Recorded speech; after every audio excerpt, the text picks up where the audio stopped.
ಆತ್ಮೀಯ ಸಹೋದರ ಸಹೋದರಿಯರೇ, ನಾವು ನಿಮಗಾಗಿ ಒಂದು ಸಂತೋಷದ ಸುದ್ದಿಯನ್ನು ತಂದಿದ್ದೇವೆ.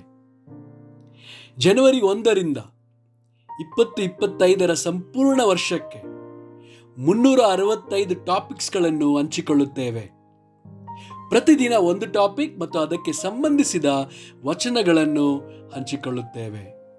ಇದನ್ನು ಕೇಳಿ ಧ್ಯಾನಿಸಿ ಆಶೀರ್ವಾದ ಹೊಂದಬೇಕೆಂದು ಪ್ರೋತ್ಸಾಹಿಸುತ್ತೇನೆ. ದಯವಿಟ್ಟು ಸಬ್ಸ್ಕ್ರೈಬ್ ಮಾಡಿ ನಿಮ್ಮ ಸ್ನೇಹಿತರೊಂದಿಗೆ ಹಂಚಿಕೊಳ್ಳಿ.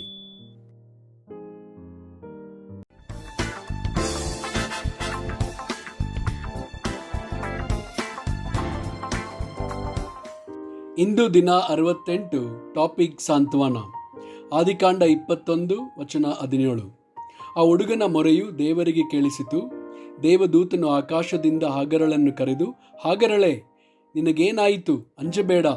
ಆ ಹುಡುಗನು ಬಿದ್ದಿರುವ ಸ್ಥಳದಿಂದಲೇ ಅವನ ಶಬ್ದವು ದೇವರಿಗೆ ಕೇಳಿಸಿತು. ಆದಿಕಾಂಡ 26 ವಚನ 23ರಿಂದ 24.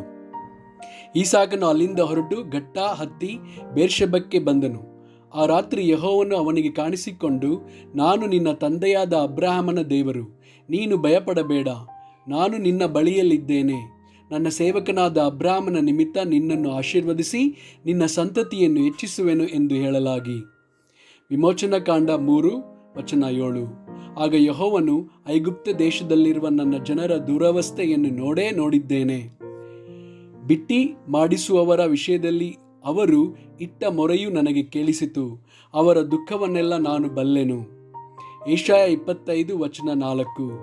ನೀನು ದೀನರಿಗೆ ಕೋಟೆ, ಇಕ್ಕಟ್ಟಿನಲ್ಲಿ ದರಿದ್ರರಿಗೆ ರಕ್ಷಣಾ ದುರ್ಗ. ಬಿಸಿಲಿಗೆ ನೆರಳು, ಭೀಕರರ ಶ್ವಾಸವು ಗೋಡೆಗೆ ಬಡಿದು ಬಿಡುವ ಬಿರುಗಾಳಿಯಂತಿರುವಾಗ ಆಶ್ರಯವೂ ಆಗಿದ್ದಿ. ಯೆಶಾಯ 41 ವಚನ 10. ನಾನೇ ನಿನ್ನೊಂದಿಗಿದ್ದೇನೆ, ದಿಗ್ಭ್ರಮೆಗೊಳ್ಳದಿರು, ನಾನೇ ನಿನ್ನ ದೇವರು, ನಾನು ನಿನ್ನನ್ನು ಬಲಪಡಿಸುತ್ತೇನೆ, ಹೌದು ನಿನಗೆ ಸಹಾಯ ಕೊಡುತ್ತೇನೆ, ನನ್ನ ಧರ್ಮದ ಬಲಗೈಯನ್ನು ನಿನಗೆ ಆಧಾರ ಮಾಡುತ್ತೇನೆ. ಯೆಶಾಯ 43 ವಚನ 2. ನೀನು ಜಲರಾಶಿಯನ್ನು ಹಾದು ಹೋಗುವಾಗ ನಾನು ನಿನ್ನ ಸಂಗಡ ಇರುವೆನು, ನದಿಗಳನ್ನು ದಾಟುವಾಗ ಅವು ನಿನ್ನನ್ನು ಮುಳುಗಿಸವು. ಉರಿಯಲ್ಲಿ ನಡೆಯುವಾಗ ನೀನು ಕಂದದಿರುವಿ, ಜ್ವಾಲೆಯು ನಿನ್ನನ್ನು ದಹಿಸದು. ಮತ್ತಾಯ 11 ವಚನ 28. ಎಲೆ ಕಷ್ಟಪಡುವವರೇ, ಹೊರೆ ಹೊತ್ತವರೇ, ನೀವೆಲ್ಲರೂ ನನ್ನ ಬಳಿಗೆ ಬನ್ನಿರಿ, ನಾನು ನಿಮಗೆ ವಿಶ್ರಾಂತಿ ಕೊಡುವೆನು.